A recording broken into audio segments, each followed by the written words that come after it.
Welcome to a Blerd edition of the Bacchanal Podcast, your one-stop shop for hip-hop news, video games, comics, Blerd news, all rolled up into one spectacular show. Yes. I am Akil, joined by my co-host KC. Yes. What's good? And we have a special guest, returning guest. We got Hayden. Hayden. Nice to have me on. What's going on, Hayden? How you feeling? We're good, man. It is just home, chilling, quarantine. How's the quarantine treating you? I'm going through Netflix and Prime Video like a motherfucker, man. Oh my God, me too. I'm murdering shows and video games. I know, I've been catching up on all my video games that I've been neglecting for all these years. So what games what you guys been dealing with? What you been doing? I've been playing some 2K, my career mode.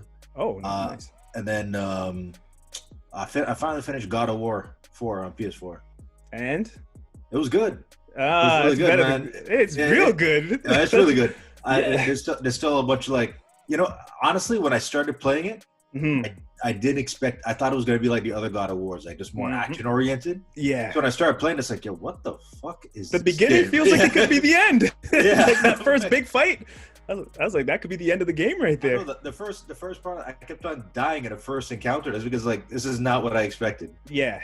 Yeah. Akil, what's your thoughts? How you feel about God of War and what he's been dealing with? I never beat it. I got stuck at one part, and then all these other games started coming out. Yeah. It went on my backlog, but it's one of those games I plan on revisiting. Right now, I finished Dickie, or oh Lord, Dave. Amazing. Yeah, Dave. that's what I I'm was sorry, said Dickie. I finished Dave, and I'm finishing up Final Fantasy VII the remake. I'm on the last chapter of that, and I'm playing Nintendo Switch game. I think Casey's playing as well. Yeah, I don't remember the name of that thing, but that's some demonic Premonition shit. Origins. Yeah, that shit's wild, man. I did a late edit on the stuff that we put out today with DVJ. Everybody go check that out on YouTube and on all streaming services. And I would play that game after, and I was like, "What kind of demonic thing is this? Too late! It's too late early for this right now. It's like 4 a.m. You know that at those hours where it's a little too early, a little too late. You know what I mean? So I was like, "No, I gotta take this game on." It's a good game though. It's like Resident Evil feel. It's like a corny B movie, and the video game rolled into one. So I heard if you watch Twin Peaks, it's like heavily inspired by Twin Peaks. Yeah, I never seen that. And the game itself is very 90s. So there's you gotta stop and look at your map because it's an open world. Yeah. You gotta look at your map and be like, okay, I'm gonna take a left, I'm gonna take a right, then I'm gonna go here. It's not like a GPS system like Grand Theft Auto. There are little markers when you're traveling, but it's very old school. You could tell it's a first generation Xbox game. Yeah, that's fine though. For a Switch, it's good. It's a good game for the Switch for sure. It could be a little prettier though, but it's old. So the new one's coming out in 2 months, and it's basically everything that you want from this one, but better graphics, better gameplay. So in the next episode, we'll do a full review of we'll do a retro review, and then we'll do a review of the newer version. Okay. Yeah. What I've been dealing with is I've been playing Assassin's Creed Odyssey. That game is amazing. Honestly, it's underrated. Too much shit going on, man. A lot going on. I dropped a little bit of money. I dropped $20 on some extra, so it speeds up my XP, and I get speed up. They won. Money. They got you. Yeah, they got me. I put in a little extra cash, but this is the way the game is actually supposed to be because it feels smooth now. I don't have to do every side mission in every little town. I could just burn through the story, and it feels better. It feels way better of a game. Honestly, Ubisoft's way more enjoyable. Thank you. I'll take that. Now you can play the real game. Yep. They gave me the cell phone version at first, but I paid $20 for the game. That's how much I actually paid for it. So it didn't really hurt me. I didn't pay the regular $80. You know what I mean? Did you invest in the season pass? Because it came with a free copy of Assassin's Creed 3. I could wait. I could wait another year to play that. And then it has that. the Atlantis DLC stuff. I could wait another year for that too. What I did buy recently, it's not out yet, but I pre-ordered the new Mortal Kombat story mode that has the new characters. So. Oh, okay. I never bought the Mortal Kombat. Too many games, not enough time. RoboCop and the 2 other characters, Shiva. Okay. And one guy from Mortal Kombat 4. I forgot his name, but he's like the God of Wind. He hasn't been in the game since Mortal Kombat 4, so he's in it.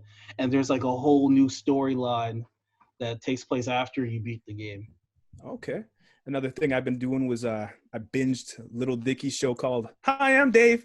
That stupid Dave's shit. Great. Dave is a masterpiece. I got to tell you, like, I don't want to overtalk this. I want people to go in and just watch this thing.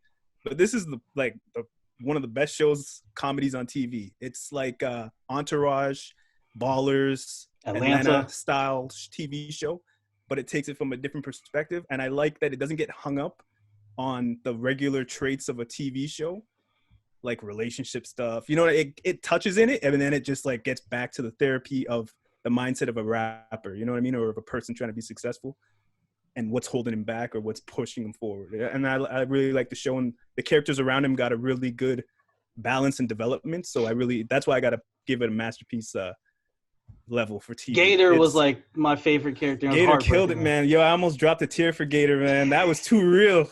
That was real, but it wasn't like what you would expect. Like, he's from the hood and he has, it's a gang problem. That's why, like, they touched on that, but like I said, they didn't stay in there and really, they did realistic stuff. Like, why is this guy almost went blows for blows with this one dude and just like, hey, you like this type of soda? It's like, what the hell? It's like, it's showing that mental aspect of people, not just going into these situations that are like the regular, we've seen the story a million times type of thing. Yeah, they handled being bipolar very well. They touched on it. Let's not really, let's not really spoil it. It's not a spoiler. Episode 5 was my guy got renewed for season 2. Yep. And it did better than Atlanta ratings wise. Yeah. Had one thing I noticed though, the mic. Had one part where the mic showed. Where they're taping. The boom mic drop? Yeah. I was like, did they do that on purpose? And then they never touched on that at all, so I guess not. But it's an amazing show. I got to give them their props, man. Everybody go check that out for sure. So what are we going to be talking about today, Akil? All right. So we're going to be talking about the Xbox X series, showing that they had a little presentation. Public response right now is very underwhelming, to the point where Adam Greenberg had to come out and speak on that. So we're gonna have our thoughts on that. Comic book community, this has been out for a while, but comic book communities, some of them are upset because it's been revealed that the once love triangle of Jean and Scott and Wolverine is actually a polyamorous? It's evolved in some interesting or weird way. We're going to talk about that for sure. Everyone's getting poked every corner. And then we got a big review coming. For Justice League, what's it, Apokolipsa, or Dark Apocalypse, Dark World Apocalypse or something. I don't know. It was a Calypso. They spelt it wrong. I saw that. I was like, what the hell? They spell apocalypse like that? Dark Apocalypse War. The end of a DC era, in my opinion. Yes. So man. So first thing first was the Xbox Series X game showing. Mm-hmm. A lot of people were underwhelmed because they felt like they showed little to no gameplay. It was a bunch of cutscenes. Of course, the graphical upgrade isn't that severe or significant that people are noticing it. But there are some pros, but there's a lot of cons. So I just want to hear your thoughts and what you thought about the games that they showed. They showed Assassin's Creed Valhalla, but again, it was another cutscene. There was no actual gameplay. Mm-hmm. Bright Memory, Call of the Sea, Chorus, Dirt 5. They showed Dirt 5 like, yeah, you guys ready for Dirt 5? Yeah. Madden 21. Like, I saw a bunch of games. I saw a bunch of games that I honestly felt like could have been on the Xbox 360, Xbox One. I saw games that I didn't know like I couldn't even get a chance to really catch the name of the game. Some look cool, but they didn't do a good job of, like, they should have bullet pointed the game name at the bottom while showing the trailer of this game. They did a horrible job of that. These weren't even all exclusives just for Xbox. No. These are coming out for PS5 also. Nope. And they promised that this was going to be something big. Be ready for something huge. And then they were at the end of the Assassin's Creed trailer that we got before, they said inside Xbox is where we're going to show gameplay. And then they bait and switched everybody at the end with here comes the Assassin's Creed holla. And then they just showed a quick little thing, and it's like, yo, what the hell was that? That wasn't even gameplay. I didn't get to see the hub. I didn't get to see what it looks like shooting the bird up, what the bird looks like, what your character upgrades look like. They didn't show any true gameplay to make me want to say, like, I gotta put Odyssey aside and go play that, because Odyssey is a full. It's too big of a game. Like I said, it came out how long ago, and I'm still jumping in and having a good time with it. So why should I drop my coin on this new one? The two standouts of that presentation were Assassin's Creed Valhalla, which is also going to be on the PS5. Yeah, so and to me, Vampire the Masquerade Bloodline 2. That's also going to be on PC and PS5 as well. Mm-hmm. Now, the thing that kind of has me intrigued by Xbox is that they have a program going on right now. I know for 2 games for sure, Assassin's Creed Valhalla and Cyberpunk. Once you buy the Xbox One version of that game, they will upgrade it to the Xbox Series X version for free. So they don't want you to buy the game twice. And they're also saying that the price range that they're looking at for the Xbox Series X is $400. That's good. That's the best thing I've heard from them, this entire thing, because everything else is like, you think PlayStation's not going to be able to just upgrade your game? They did that before with the Black Flag and Call of Duty Ghost. Sony might be money hungry this go around. We don't know anything right now from Sony. So you think they're turning into the old PS3? They might, man. We don't know. That would be the dumbest thing for them to do in their career. You never know. Sony's always really expensive out the gate, though. Like anytime a PlayStation console comes out, it's like close to $1,000, and then since there's limited numbers, all these like stores will make, you know, like if you want to buy one, you have to buy one with 2 games and another controller and a memory card or some crap like that. That's an interesting place where Sony is right now, because honestly, people are using the things that the shoe apps that they buy shoes with ahead of people, and they're going to be doing that to get the PlayStation 5 because there's going to be a limited amount coming out. So people are going to be buying like 2-3 PlayStation 5s and reselling them because of this limited amount that's going to be happening. So it's going to be very interesting to see. PlayStation's going to do good regardless. That's all I'm saying. But it's this Xbox come down to games, man, really, and Xbox we know they're going to have good games. Amazing. That's PlayStation the problem. already has a good track record, so I already know there's going to be a Horizon Zero Dawn 2. I know there's going to be some type of God of War, Uncharted. Maybe the series might come back with a different character. My thing with the Xbox was, show me why I need both. Show me why I need the Xbox and the PlayStation, because I'm getting the PlayStation. Show me why I need an Xbox also, and they didn't do that. These games I saw weren't promising. The only one I saw that I actually had a spark of interest in was this Star Fox looking game with a girl. I don't know what the name is, but it looked kind of cool. She was flying a plane around in the stage type of thing. It looked kind of like Descent or Star Fox. That looked interesting.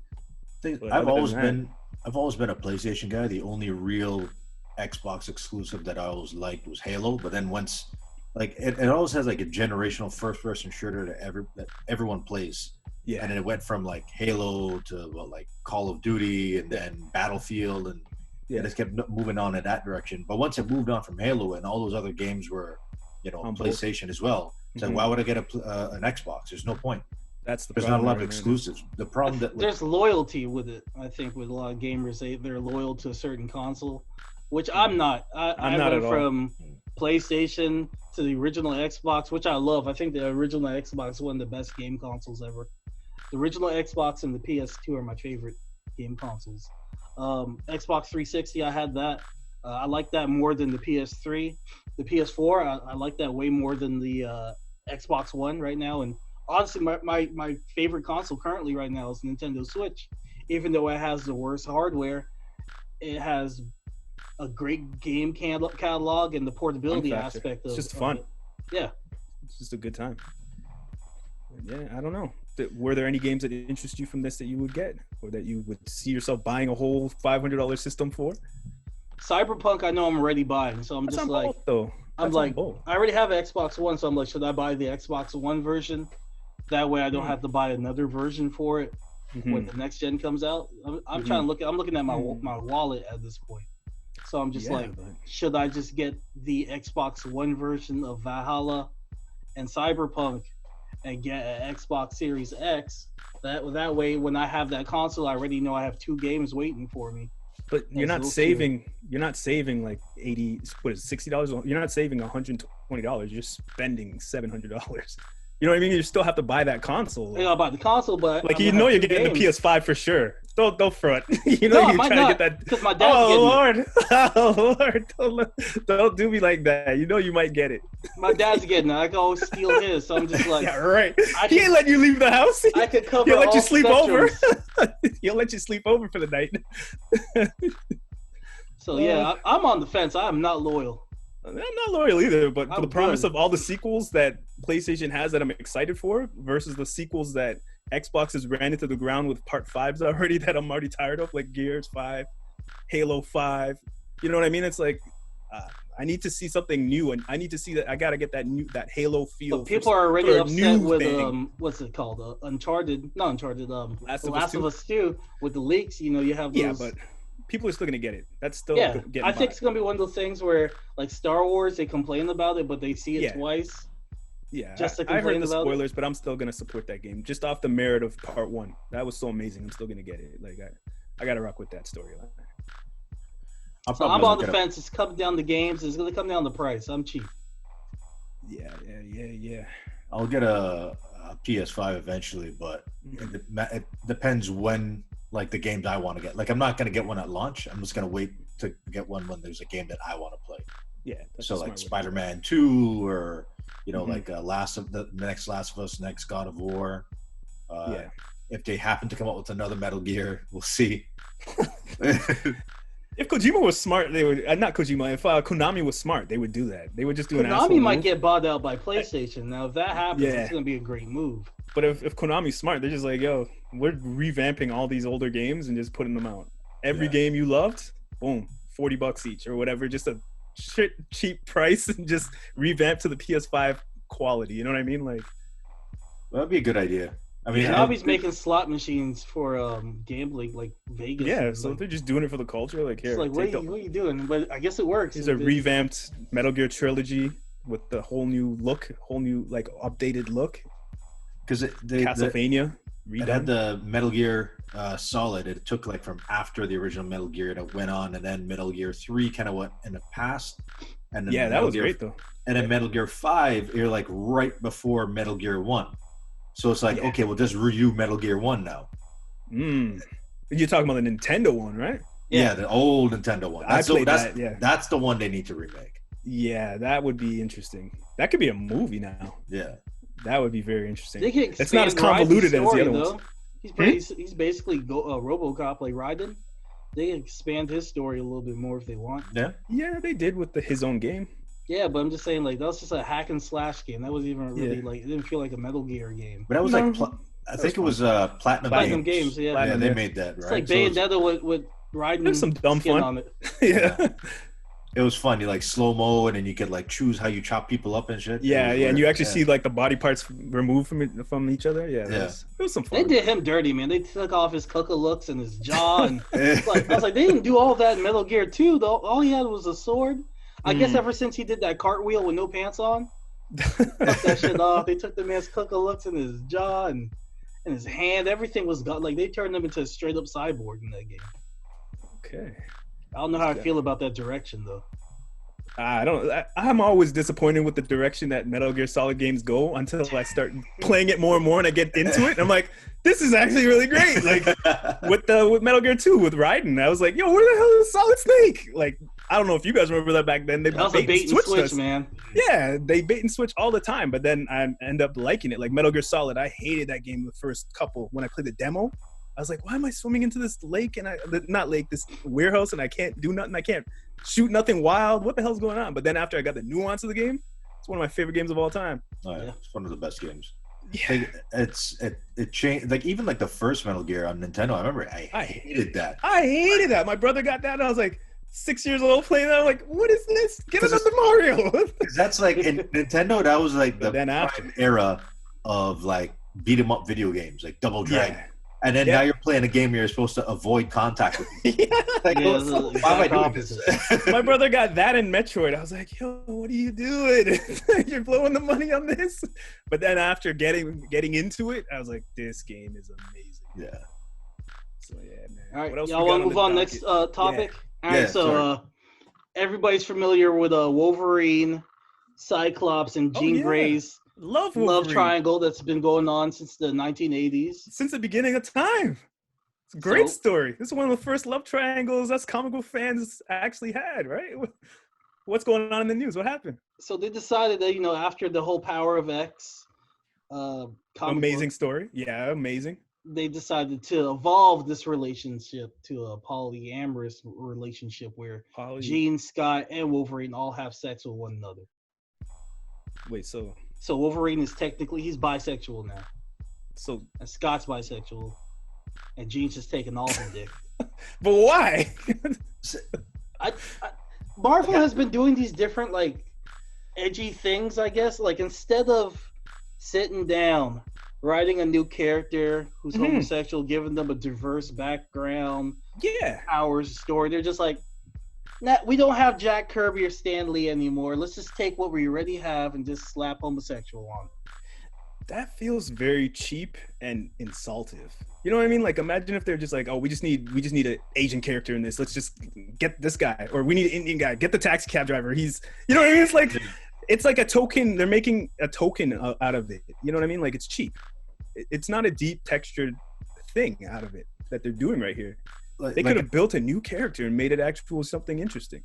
Like, to your point, Casey, like, you know, they're the same thing. Like, they're just taking something and it's actually insulting to homosexuality. And to just say, you know, we're just gonna make this guy gay. Yeah, it's like he doesn't go. They don't show him, you know, developing the same way or going through the same challenges as someone of a homosexual background. Exactly. If they had have done this with Wolverine, like 10 year span of putting in like little like things to follow that like foreshadowing to this, then it would have been different. But they didn't do anything. He woke up one day just saying, 150 years old. I need to change. Now I'm gonna share my screen real quick. Nothing. Marvel has been doing these different things where they're trying to keep up with the times, and it just seems disingenuous. Like they came up with these new characters called Snowflake and Safe Space. Yeah, I've seen these. This is not a joke. These are real characters. It just looks cheap. It just looks cheap. Like they look like the side characters in Final Fantasy VII Remake. You know what I mean? Like they don't look like the mains. They just look like they're throwing something together and they're like, let's see what the internet thinks about this.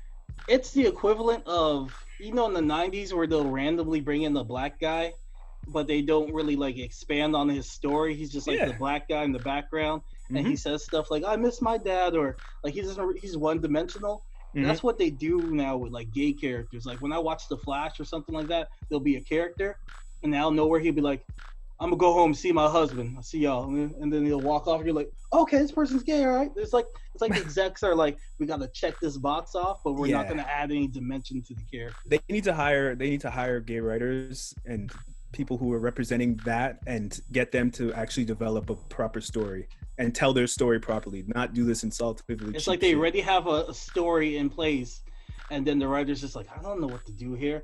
And I gotta market this thing. Let me just put a sentence in there that says, I'm gonna go see my husband. That's gonna cover the gay community. Yeah, it's cheap, man. The thing is too, it's like that whole storyline between Cyclops, that love triangle, has been such like a big part of Wolverine and Cyclops and Jean Grey and all these different storylines. Yeah. And then not even that, but like all these, Wolverine has a track record of this tragic romance, like Lady Deathstrike and is that Scarlet Fox or Scarlet Fox is the girl from the Weapon X program. Yeah, his ex-wife or something. His ex-wife, yeah. She was in the movie. She was based on. Yeah, Fox. It's something Fox. I remember. Oh, yeah. I have the comic where he's like, "That's my wife," and everybody's like, "What? Like you've been married to this woman this whole time?" So it has all these things that that's been a part of his character, and now you're cheapening all of that just because you want to add in a gimmick to an existing character because you're too lazy to build a new character. His son's bisexual too. What's his son's name? Oh yeah, his son or something like that. Yeah, his son's bisexual. Draken or something like that. Yeah, so I'm just like, who is Wolverine's son? Yeah, they could have used his character, and they could have developed his character and gave him the proper foreshadowing, building the stuff from the ground up, not just like one day. This is what they did in the comics with Iceman. One day, like I think it's when X-Men came back, not before Power. This was before Power of X, but Jean Grey was listening to everybody's like thoughts, and then like she walked near Iceman, and Iceman was like, "Dick," and she was like, "Who's thinking about dick?" And then Iceman. They did his properly. They did his properly of him being gay. But it was weird at first, but they did it properly. I feel like they just tagged it on, man. Like just do the person. Like eventually they did it right, but like when they first did it, it seemed like they just like bloop. Yeah. Here it is. Like, you guys can't complain now. It's like when the Punisher became black. You guys remember that shit? The Punisher was black for a couple. Yeah, when he just gets like a surgery or something. He's like in the comic, like I'm black. It's like he's like, we're gonna get those Negroes to buy comics now. Yeah, what kind of teenagers writing this shit? That's how I felt back then. It's like if they could do this, I can write this shit.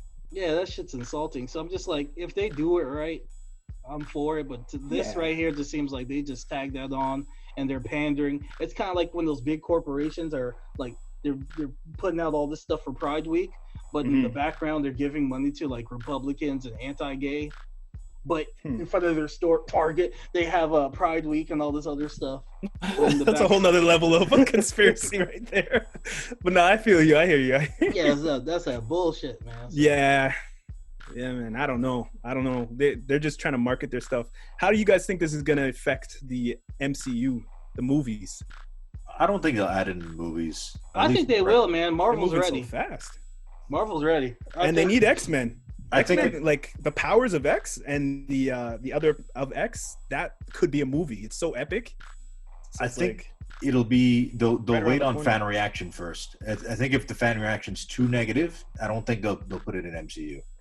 Now we all know that meme where Wolverine's looking at Jean and Cyclops looking at that picture and he's crying. Like that means something completely different now. Like he's missing getting them cheeks clapped now. Yo, maybe that was the foreshadowing. That was a foreshadowing. Maybe they knew this the whole time from the cartoon. They snuck it in from then. All that arguing was like sexual frustration between him and Scott. Because there's like a comic book panel where they're in bed together and you see claw marks on the wall. Yeah. And laser beams. I was like, what kind of freaky shit? And Jean's not even in there. It was just Wolverine and Scott. Man. Jean gonna come up and clean up the place after that. It's a weird thing because they're all happy together. This is a drama that like took the comics to a whole place, right? Like we're like Hayden was saying earlier, you know what I mean? So it's like I don't know where they're gonna go with this. Are you guys gonna check this out at all? Are you gonna ski mask it? Or? Well, they got guys that do sister wives and they have all those wives. So what is this, brother husbands? Gene's ahead of the game. Gene winning. I think if you don't support it, don't buy it, and then that way you vote with your dollars, right? Like if it doesn't sell, they're not going to go with it, and then that'll truly show how dedicated they are to the storyline. Because like, oh, it's not selling, okay, make them straight again. That'll help. Yeah, fair enough. Well, Marvel has a lot of gay characters, like America Chavez. She's gay. Yeah, once it's properly done, once it's respectively done. Yeah, Hulkling. I think when you start messing around with like the main core characters of Marvel, like the trademark characters, that's when you're gonna get backlash. If you told me that Steve Rogers and Bucky were gay, I'd be like, they foreshadowed that shit a lot.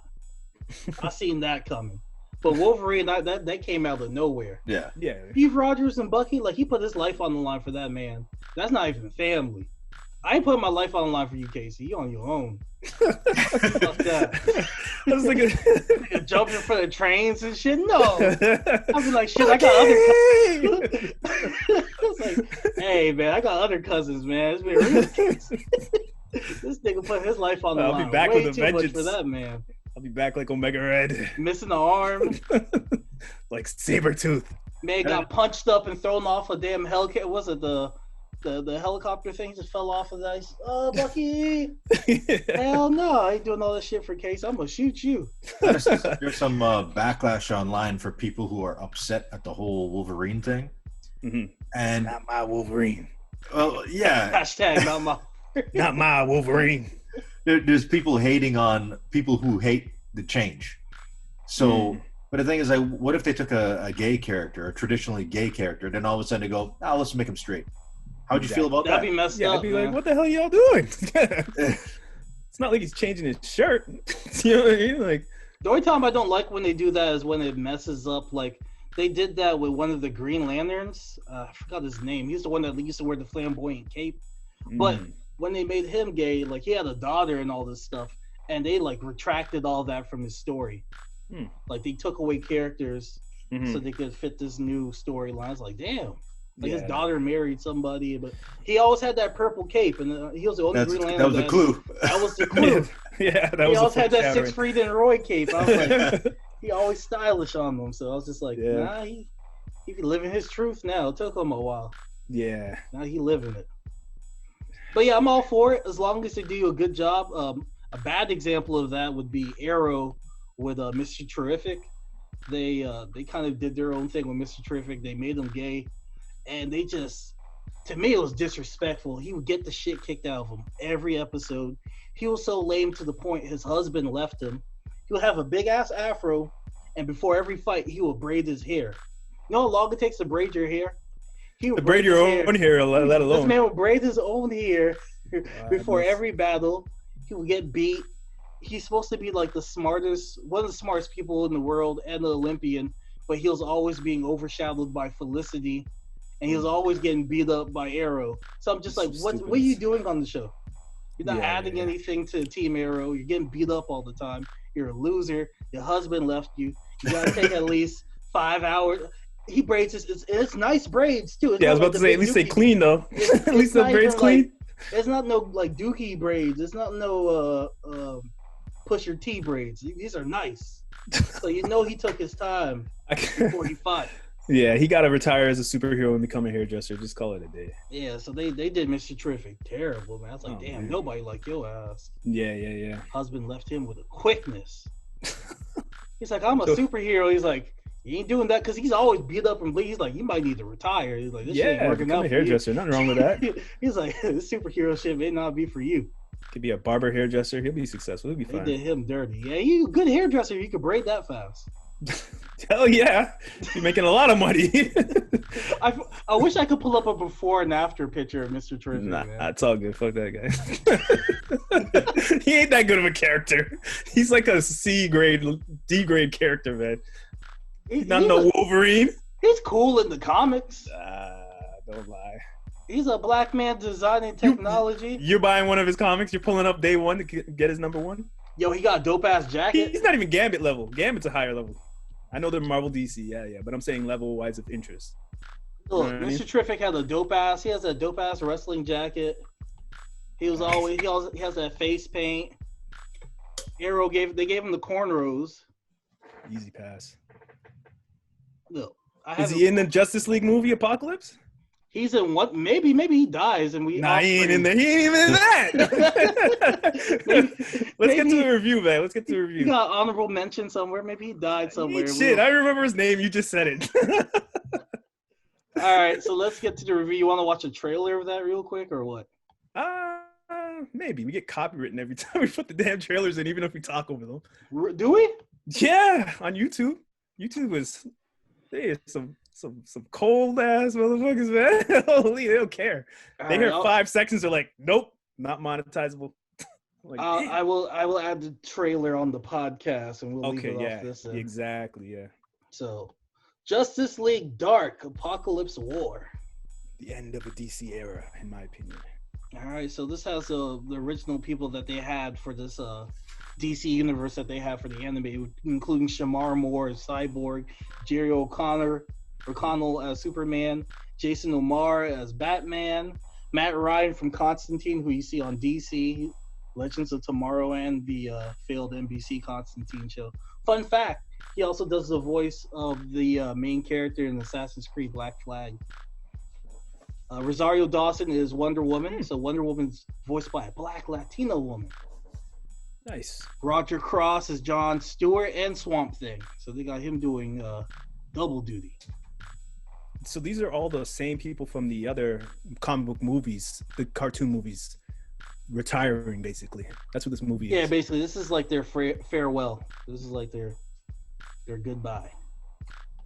So with that understanding, it's a little bit better than I thought it was while I was watching it.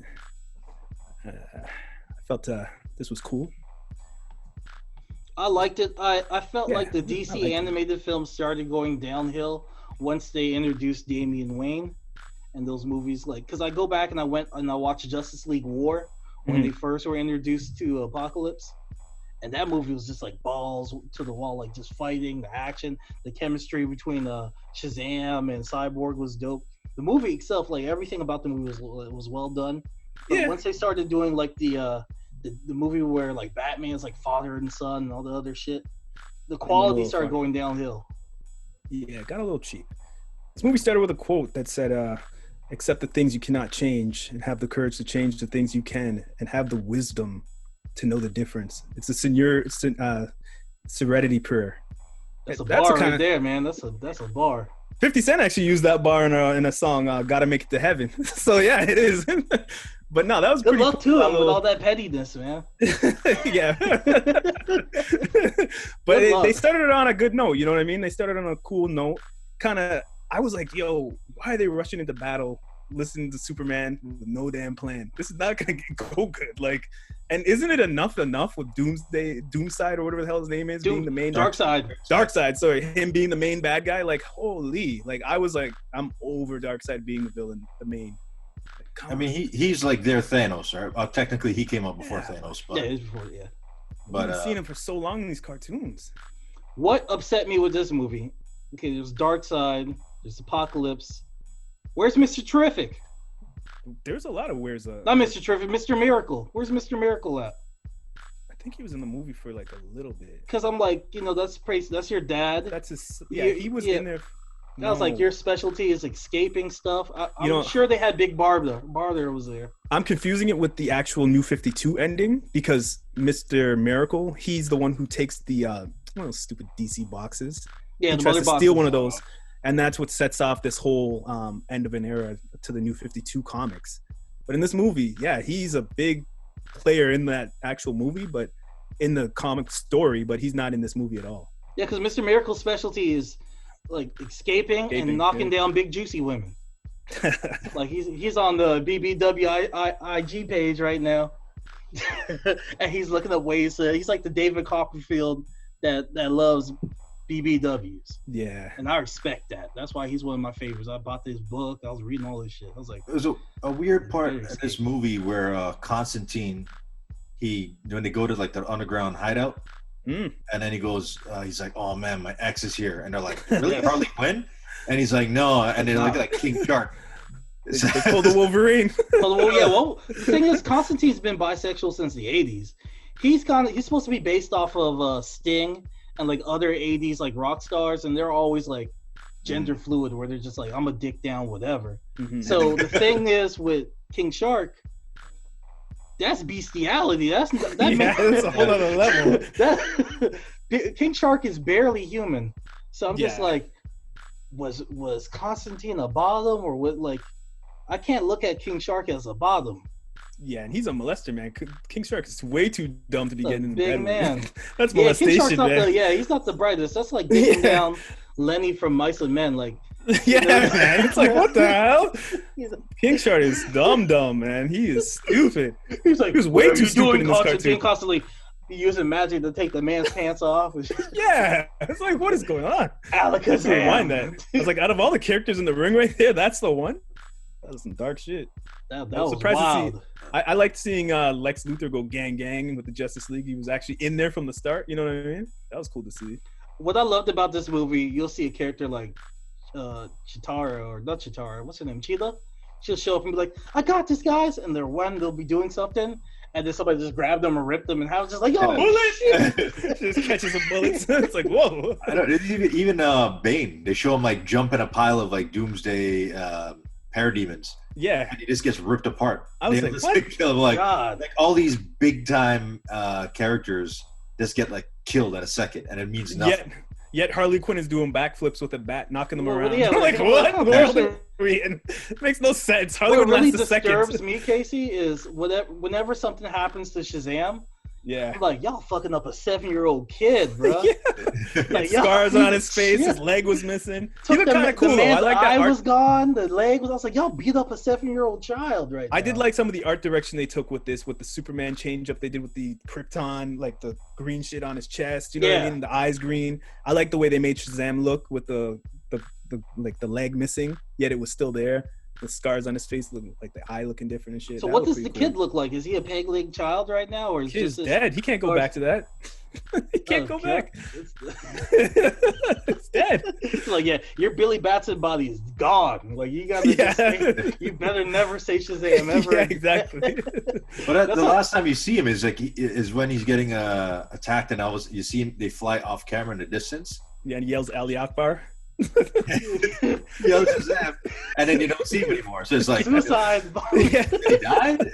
Yeah, he's dead, man. Yeah, he just sacrificed himself. Like, he blew himself up. I was like, this is stupid. The 7-year-old just sacrificed his life. I didn't like Batman in this. Like, I felt like he was easily brainwashed. I was like, yeah, that's not Batman. Batman would have died or killed himself in the process. I thought he knew what was going on the whole time, and he's like, this just seemed like the better plan. Like, I thought when they I was gonna take Darkseid out just now. Huh? When they hinted that Lois had an informant, I thought it was Batman the whole time. And then when they revealed it's Luthor, then I'm like, oh, okay. A little disappointing, See, right? Here's the thing with Luthor. He's always been a crazy person, but he has a superiority complex where he wants to be the best of the best.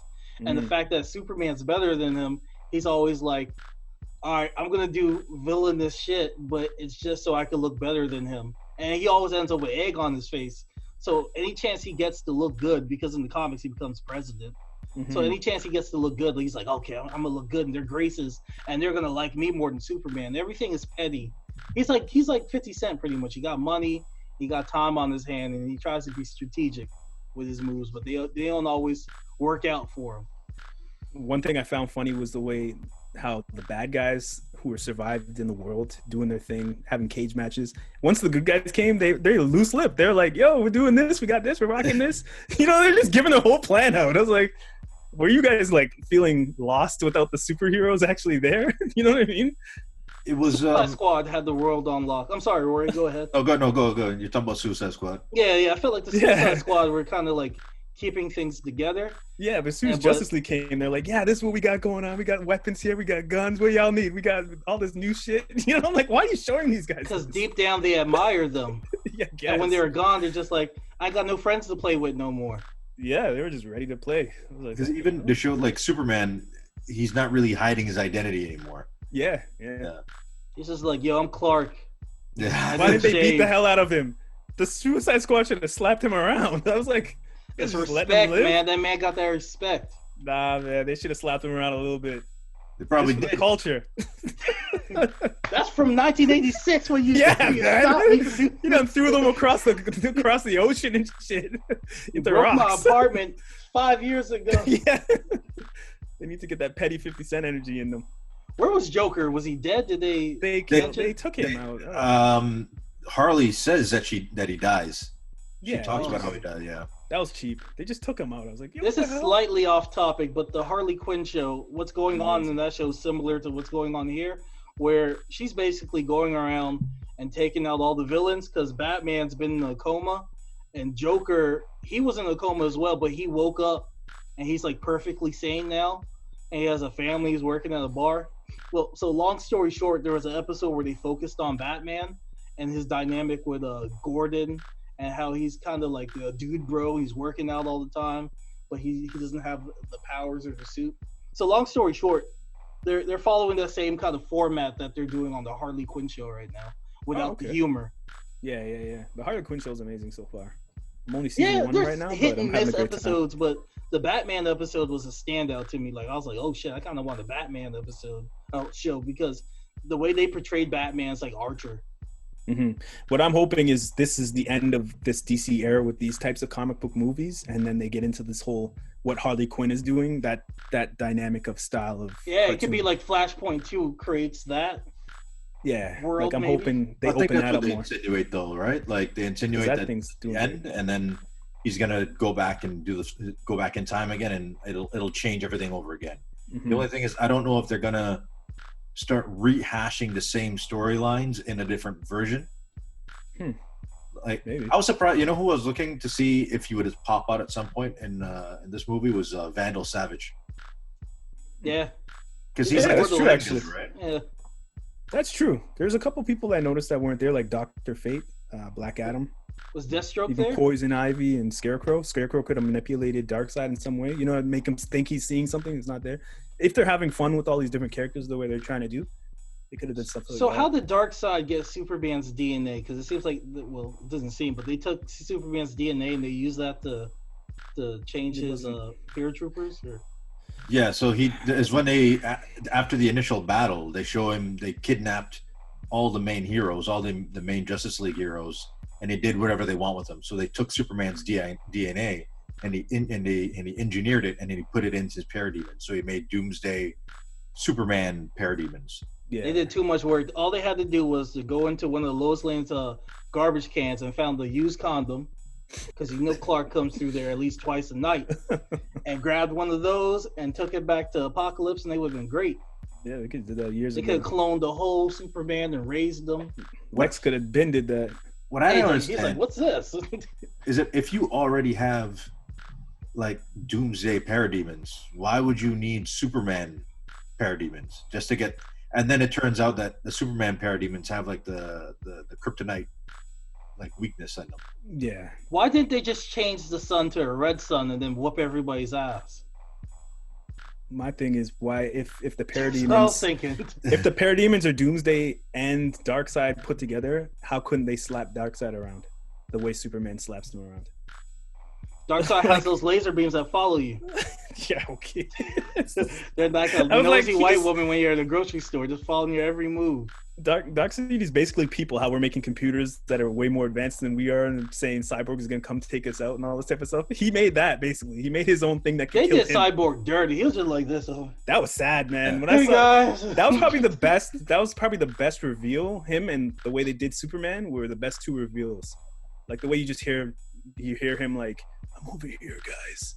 And you like the camera's all dark and it lightens up that area. It's like, oh shit. I thought the best reveal was when you find out like all the other Justice League members that you thought were dead were actually Cyborg serving Darkseid. Like the first one they show was Wonder Woman, and she's like a Terminator. I got like half her face. That was off. cool shit. Yeah. It's like the 4 horsemen of the apocalypse. Yeah. And then they had the 5th one is Wonder Woman, basically. Can we talk about how Constantine saw the mission going downhill and said, fuck this? And saw his team getting greased. Watch his girl getting greased, and he said, I was like, Alakazam! yeah. They were having a fun time with her. Holy, I felt like I was watching guys with Tim's on Porn X or something. Now, after that happened, is that when he slept with King Shark after that? Like, was he depressed and he's like, I'll fuck anything at this point. Like, I'm still seeing flashbacks of that with that magician girl. What's her name? Zatanna. Yeah, because I was like, hey, she's cute in this cartoon. And they did it like that. Bro, they did her dirty. You guys are taking every freaking credit. Flash was done dirty. They had him on a hamster wheel. Oh yeah, that was bad. This is rather just looking tired of it. I was like, what kind of psychopaths are writing this movie? That's what I was thinking when I saw that part. It's like, what is this? If the Flash just sacrificed himself because they're using him to run, like he was creating the energy that kept everything going. If he just died and they had no more speedsters, your plan's gone. Like, or wouldn't he be able to run fast enough on that treadmill that he could open like a flashpoint right there? What happened to all the other Flash people? If Flash probably died, they all take. Should have showed them all like dead on the floor, like under Flash, like just like dead or being like shocked. Like if he slows down, they get shocked. Like something to give a reasoning to why he keeps running on this thing like a cokehead. Showing they have like a picture of Iris West. They're just holding that over. They're like, keep running, you'll get closer to her. Yeah, Darkseid's an evil guy, man. Darkseid, man. What do you guys want to see from? What did you guys expect to see, and what do you want to see from the new cartoons? I knew it was rated R, and I thought it would just be for profanity. I didn't expect the level of violence that I got. I thought they did a good job with that. I appreciate that. Stories. I want to see like Batman stories that deserve an R rating. Have that same kind of treatment. Or even Superman stories, the way they're teasing that in the comics. Yeah. More adult stuff. Wonder Woman too. She kills people. Her enemies, like when she puts them down, they stay down. Yeah, I want to see them do more of a instead of doing these cheap like we have this person in the movie, so he's gonna say booyah type of stuff. I want to see them actually comboing their powers together in a smart way, and actually being detectives and being forensics and being, warrior princess. Kind of like the first Avengers movie where they'll have like their moments. Like I'm gonna use my blaster and it'll reflect off your shield. Like stuff, moments X-Men like wasn't the first one to do it. They just did it the best. It was like Justice League was doing that from like the 60s. You know what I mean? It's like, but now they're just like, it felt like watching this, everybody just could hit each other hard. Yeah. Like that's how it felt watching this. Like, okay, this person's hitting each other. They're hitting each other hard. Oh, he hit that person harder. Okay, Superman's here, so he got a nice clean shave. He's gonna be able to hit the hardest. So that was dumb. He felt better, and he pulled. Remember Hancock when he ripped off his facial hair? Yeah. Is that what Superman did? And he had the costume in his back pocket. Took a quick shower. The guy had like a fresh suit on. I was like, where'd this come from? He's like, I moved home and came back. Like what? He had boots with the red at the bottom still. Like no dirt touched the bottom of the boot. What is going on? The only thing he had that Reed Richards gray streak in the side of his head. That was He didn't have enough time to apply the Just for Men. But he done everything else pressed and still gave himself a high fade though. I was like, what is going on here? And at the end of the movie, when like everybody's all like they realize that they're cyborgs, or they're losing or they have no limb, or they realize they lost everything, and then he's there, almost pretty much the same that he's been for the past how many years? This little gray in his hair, and he's like, "Come on, guys, we can't give up." I'm like, yo, fuck you, man. I saw Nightwing on the ground, just laid out like this, and I was just like, I called bullshit on that. I was like, Shazam died, all these people died, and Nightwing survived all this. Like, Nightwing's my boy, but come on. But he's human as hell. He's superhuman. That's like. What did Nightwing do to survive? He was just in an insane asylum, basically. They remember they said he died, but he threw him in the Lazarus pit, and they brought him back. That's why he was crazy. Jason Todd did him. Man. Yeah. So how many times? But they would have to throw him in there so much times. What are they gonna do? Throw all the Justice League in the Lazarus pit? Yeah, for real. Oh, good. But that's not Damian Wayne's brother, right? He only cared about Nightwing. Yeah, I guess so. Yeah. I did like the way they did Damian Wayne in this movie, though. His character is pretty good. But he was good. Raven was good. Raven was great. She was actually like when I seen Raven before in Teen Titans in the comics back in the day. They need to just dead that show. They don't know what the hell they're doing. Batman's way too old. Just dead that whole networking thing. It didn't come to Canada or nothing. Just dead that. Do some new stuff for HBO Max. Dead the DCEU. Yeah. Try to salvage what characters you can, but just do a Flashpoint movie. Mm-hmm. Where it explains why there's new casting for certain people. Just dead it all. Just move forward that way. Little Dicky, man, save that money. Just dead it and just do something better, man. So what do you guys give this film? I give it a solid 8. I go with 8. 8's fair. I give it a 7. Damn, Casey. 7. Yeah, you're right. Feel some type of way. Come on, man. You can't just be hitting people harder. You gotta like. Dark dude is doing all this stuff. You got to be able to figure out a real strategy. Not, we ran in with our faces first, didn't work. Now we're going to just run in with our faces first again. War. This one, they just blew up some spots. I agree. Swamp Thing was stupid. Swamp Thing was so dumb. He didn't even realize that this big thing is freaking sucking the earth. Like, he should have been the first one to be fighting that thing. Why does dude have to go to him? He probably in the swamp playing with butterflies. Dude has to go to him and be like, yo, are you not seeing what's happening here? You're trying to punch me in the back of my head while I'm coming here? Like, you're not seeing what's going on Earth? They're killing Earth. Is Constantine still a waste man for his actions? Swamp Thing. Huh? Is Constantine still a waste man for his actions, leaving this girl to die and hell yeah, dipping out? Well, there's no ratings. But they explained that she put a spell on him to run away, right? Yeah, that was cheap. No, that was in his heart. He saw that shit. He said, "That's why." He doesn't know why that he ran away. He can't understand why he just ran away. Ain't no spell. Just ran away. Well, what they could have did was like what they did with the Hulk in Infinity War, where they actually shot him back to Earth. That would make more sense if she like shot him back to Earth. He's like, no, but this man looked, saw her getting eaten, hit her with the deuces, did his spell, and then dipped out. Like, he had enough time to see what was going on. But if she had like winked at him, then it would have gave a little bit of like, okay, that's why she acted like that. But she was just like, it's like her eyes were rolled back. One leg was over here. One leg was one here. One Tim was up in the air here. A New York hat was over here. A wife beater was over her eyes. I was like, what is going on over here? They're doing like walking in and seeing a girl get a train ran on her. Yeah, that's what it looked like happened. It's like, but like they explain like she did they do it like that without him knowing. so he could feel that guilt. So when it comes time to help again, he has that need to redeem himself. He didn't even have that need. Like, they literally had to like push him. Yeah, I don't because he feel just like wanted to drink and chill with that goblin-looking friend of his. Etrigan? Yeah. It's like he's good just drinking and chilling. That guy was kind of an interesting character, but the only time I know about Etrigan was from the original Batman animated series. There's an episode with him in that. Yeah, I don't know much about him at all. I just know that he's like is he possessed or he's kind of like blue, similar to Blue Devil.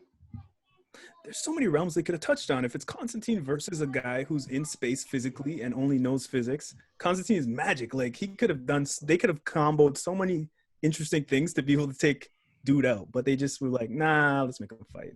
I thought they were going to change the sun or bring kryptonite to the planet and make the world. They did one cool thing with the magic with what's her name's dad. That was cool to finally see him pop out. Yeah, that was cool. So that was a little interesting. That's why I give it the 7. But like, if he didn't even come out, I would be like, nah, man.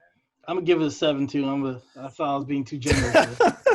Yeah, man. 7 feels right. 7. It's a clean set. It's a good movie. It's a good movie. It's cool. You know what I mean? Like, I'm gonna watch it over because I feel like a lot of people die in certain scenes, and you might miss who the person is that died. So I'm gonna go back and watch it. Fair enough. I'm gonna watch the on Comic Historian on YouTube. They have the actual New 52, like they did all the voiceovers for the comic strip, and they break it all down. It's like an hour long. I'm gonna watch that instead. I'll try to link it to you guys to check it out. Yeah, I'll check that out. Yeah. So I'm gonna read Power of X. I'm still reading that, and I'm gonna look for hints of Wolverine wanting to have sex with Scott. So if there's any comic panel where I see him just looking at him too long, good luck. Like, you sneaky Canadian devil, you. There's a part where he's playing with kids and he looks way too happy. Maybe that was like, they're like, he's gay, he's happy. But I don't know. There's nothing. Random. It's just cheap. It's cheap. It's explain why he likes with yellow tights the whole time. No, the cigar fetish. All that long cigar in his mouth. He wanted that long man meat. Don't do that. Cubans are nice. Cubans are great. Right? Nah, bro, he wanted that dick. Joe Quesada took all that shit out. He's like, nah, no more smoking. No more smoking. He'll be riding on Scott's motorcycle, sniffing the seats and shit. Like, oh Lord, prime butt right there. That's an American-made butt. They're gonna go tandem on motorcycle rides now. Yeah, man. We're gonna ride together. Ride together, die Scott's together. gonna be on the back holding on to Wolverine. Hold on tight, bub. I'm surprised they never had a race with the bikes. Maybe they'll do that in the new comics because both of them ride bikes. Why don't they have a race? Nah, they riding each other now. Ain't no bike riding. Got no type of bikes. They're trying to save gas, man. Trying to save gas. Yeah, right. Everybody. Marvel Comics. Yeah, man. It's killing DC, but they're still doing some weird stuff. Hey, man, I'm waiting for who else could they turn gay? If they told me Green Arrow was gay, I'd be like, I saw that coming. They could just make a new character. They make so many interesting. Nah, they got time for too lazy. They don't have the creative geniuses of like Jack Kirby and Stan Lee anymore. So I gotta look it up off the top of my head. They had some new characters in Power of X from the future that were pretty dope characters, and they did nothing with them. So they could have used them to build stories with. The dopest new character right now has been Miles Morales and Miss Marvel.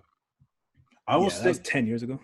I always thought that with Marvel, like the MCU, they do a great job of introducing new characters and having fans fall in love with them. Yeah. Remember when Guardians of the Galaxy was first announced? Everyone's like, what the hell they bring shit about that? Galaxy? No one gives a shit. I was like, they're fucking the first week, everybody loved that. Everyone's like, oh, I love Rocket. He's like, and they like Groot, even though he only says 3 words. Mm-hmm. And what if I am Groot means I am gay? You've been telling the whole world he's gay the whole time. Well, he's been saying it the whole time, so it makes sense. That would have been actually more interesting. I'd be like, oh shit, Groot's been trying to come out the whole time. I would have been like, that works. That's good. Like, that works. I am gay. He's just been going around. I am gay. That works. After this, he's gonna go through the whole Marvel directory and be like, yo, he's gay. That guy. Man, that's why them to live their truth now. It's 2020, man. Yeah, man. Groot's been making flowers and shit. I knew it, man. Groot gonna come out. Rocket's gonna come out the closet. He's gonna feel comfortable. Yeah. Star-Lord's gonna be like, this Gamora thing was a fling. I really like David Hasselhoff a lot, so he's about to come out. Yeah, man. But So what we got? yeah, That's it, man. That's it for me. I have a new comic in my head, though. Instead of Marvel Zombies, it's going to be Marvel Homosexuals. And it's going to just be Marvel, but all the new characters are going to be gay. And we're going to see what their lives are like. Like zombies. Yes, but it's going to just be fabulous. They're going to just be living their best life, adopting children from Africa. It's going to be a good comic. Yeah, man. You guys check out the Last Dance episodes from last night? I have a ways of getting it, but I haven't caught up yet. I'm on the one where Dennis Rodman just keeps fucking up. That's the one I'm watching right now. Dennis was a bad man. I like the shot where they show him walking out from the arena with a Miller Lite in his hand, with a beer in his hand, gets on a motorcycle with no helmet, and just takes off. Dennis Rodman is an icon, man. I don't care what anybody says. After seeing this documentary, I feel so bad for. I want a Dennis Rodman movie. I want a jersey, man. Starring Michael B. Jordan. I remember his book from way back, As Bad as I Want to Be. It came out like it was like grade 9 or so. I can't remember anything really about the book, but it explains a lot about who he is and what makes him tick. But the thing what I like about that whole dynamic between him and Jordan is that Jordan never gave a shit about any of the stuff that Rodman did. He's like, as long as you show up and you play basketball, man, and you're ready to win, that's all I care about. That's all I need. Dennis Rodman could switch gears so quick. It was like unfathomable. Like he was able to go party all night, and then he was out working everybody in practice. So it's like you gotta respect. Cocaine's a hell of a drug, man. Man, you gotta respect. Had sex with Carmen Electra all through the stadium. Yeah, and still then had time to play. He would fly to Vegas and then fly back to Chicago and play a game and still whoop ass. He's a legend. He's running around in wedding dresses saying that he's going to get married to himself and shit. Wild. I want that movie. We need a Dennis Rodman movie right now. What happened in 7 and 8? I saw 7 and 8 like a week or a couple weeks ago. So I remember them being my two favorites. Episode 7 and 8 was last night. That one, yeah. We were mainly talking about his baseball venture. And how he got into the baseball because the owner's the same owner's. He's golfing now with them big ass jeans he's always wearing. And it's building tents. Yo, his kids was on Breakfast Club, and and then Charlemagne was talking about the meme where it says like, "I saw the biggest pair of jeans," and then I said wider. And there's a picture of him going like this. Yeah. I remember that. Yeah. So then his kids actually confirmed that he gets those jeans tailor-made. Oh, Lord. Jordan's stuck in the 90s, man. Yeah, Jordan just wants to be comfortable. And his so daughters... weird. He just got locked in one style, Because he used to be fly when he was like 21, 22. But yeah, that was back... The thing is, that was back when baggy shit was in style, right? So you have a big Steve Harvey suit. That was the shit back then. But he was just like, nah, I'm sticking with that. Yeah, but in 91, 92, 89, around that era, when he had like the purple shorts with the hat that matched and the jersey, like that looked fly back when he had the Jordan 1s. Well, you want to see Jordan? Then he just went on a whole nother. Yeah, Nike was still styling him back then. Yeah, I guess so. Yeah, he just went on a whole nother thing in '96 when he came back on his bullshit. You know what I mean? Yeah. They need to set the Queer Eye guys on Michael Jordan in his closet, give him a whole makeover. Yeah. Because he has the clothes. I feel like the media, man, they really need to send this dude an apology because what they did with the whole telling of his dad's death back in the day, like that really rang through with a lot of people, like with the gambling and all that. I remember when that all that stuff came out, and then and it was like growing up, I always thought like, oh, maybe it was something tied to his gambling because that's what I thought too. Because like all of a sudden you have all these gambling issues, and then it's tied to like mafia guys, and it's being reported on. And then, you all of a sudden you just suddenly retire in your prime, and then your dad dies. So it's like, it's like crazy stuff. Too many coincidences going on. Yeah, then all the conspiracy theories. He sacrificed his dad. Yeah. And the media was just too powerful back then. Like they said that. Still are. Were like, oh, he's doing. Yeah, exactly. But now at least people are like able to see. Not all people, but you know what I mean. Like they're able to see through it. Like this media, man, they're at least it happened before social media because I wouldn't say exactly. To be fair, it wasn't all media because even in the documentary, a lot of the other media personalities say like, yeah, that wasn't fair, and a lot of people were saying this, and that wasn't true. It is important to note, though, in the documentary, this is a Jordan-produced documentary, so it's not unbiased. You're hearing what he wants you to hear. Yeah. So you're getting his side of the story. Put his ex-wife in there. Keep that real energy. Oh They shit! have not mentioned. I'm gonna create a surviving Michael Jordan. That's Yeah, man. Where the ex-wife at? Where the kids? Let's hear the kids. No, they've not mentioned Juanita one point. Last night they showed two pictures. They showed one clip of her carrying the kids at the game. Yeah, that was it.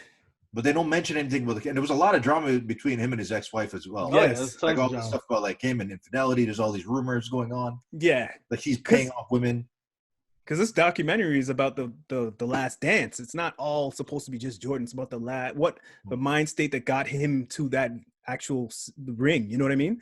So like him coming home after practicing for 12 hours a day, Monday to Friday while doing Space Jam is going to affect his relationship. And we don't see none of that. We just see him just training. People are like, yo, he's there all day, all night. He's an animal. It's like looking good. But I'm like, wait, his wife is just cool with this? You know what I mean? Like they don't explain none of that. So the thing is too, it's like with this, I do like the documentary. Like you guys know, KC, you know me for forever. You know I'm a huge Jordan fan. I don't know if you see it, all my J's and shit back there. But anyhow, like. Look, before we wrap, like, come on, raise right, you know. the only thing that I don't like about this documentary is that it seems very repetitive at this point.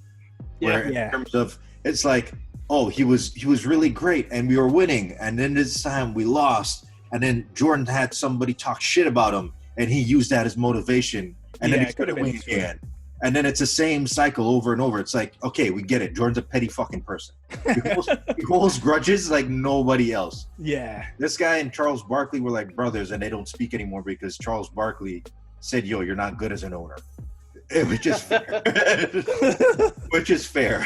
Well, we'll see what happens in 9 and 10, man. I'm excited to watch those. Yeah, a lot of these things, a lot of these stories that they're going through, that the storylines that they're covering, they're all things that we've all heard about from other reporters or other people, but now you're actually getting to hear it from Jordan, so it's a bit different. Mm-hmm. Like the whole, like him punching Steve Kerr in the face. Yeah, and all this unseen stuff, all the unseen footage is really He knew who to punch. He didn't punch anybody from like the Detroit Pistons. He beat the shit out of him. He didn't punch nobody else that could have really knocked him out. He even called him the small worm on the team. Like Listen, he knew. That punch is out of love, all right? He did it because he loves Steve. Right. Yeah. All right. He kicked somebody in the dick, and I said, "This is all love, bro. I want you to do better." His ex-wife would have told us what happened after he got home after that punch. But Jordan cried a lot. In last night's episode, they show him like it was a lot of conversation, a lot of talk about like how he was as a teammate, and because Jordan's known to be very hard on his teammates, and he's very tough, and he's like he doesn't give a shit about your feelings as long as you get where you need you to go. Yeah, kind of talks about it, and he gets emotional because he's very self-aware that that he is perceived to be this asshole, and I think to him he doesn't he doesn't like that people perceive him to be that way. Mm-hmm. But for him, he's like, listen, I was in a competition. This is the way I know how to win, and then it's hard to argue that didn't work for him. Yeah, it worked, and he cried. He did start crying while he was saying that. Yeah, he was, and then he asked for like a break because I think like back then it was easy for him to deal with that because like people knew that he talked shit. People knew that his teammates weren't like happy with him or whatever, but they were winning. Yeah, so when they're winning. It's justified what he's doing, but now people like he gets his rings, people get their championships, and then they're still saying the same shit. He's like, yo, I can't do anymore. What else do you want? Like you all got rings because of me. Yeah. I think that bothers Let's wrap me. this up. Check out 9 and 10. Let's wrap this up because I gotta go, folks. All right, Rory, it was a pleasure having you on here, aka Hayden. Thank you. KC, as always. Of course, man. Thank you everybody for listening to the podcast, man. Thanks again. Check us out on YouTube, Spotify, all the good stuff. And we're on iHeartRadio, basically anywhere you listen to podcasts. Yeah, iTunes, all streaming services. All that good stuff. And we're going to start taking questions again. Send emails to the bacchanalsquad@gmail.com. Send us questions or what you want different or what you want to talk about on the show or if you want to be a guest. We also have a Facebook group, the Bacchanal Podcast fan page. You could go on there You could write whatever topics you want us to talk about, or you could just join us in conversation. So we're pretty open here, so feel free to contact us. Yeah. All right, that's the Bacchanal Podcast, everybody. Peace. Thank you. Peace. Thanks for coming on, man.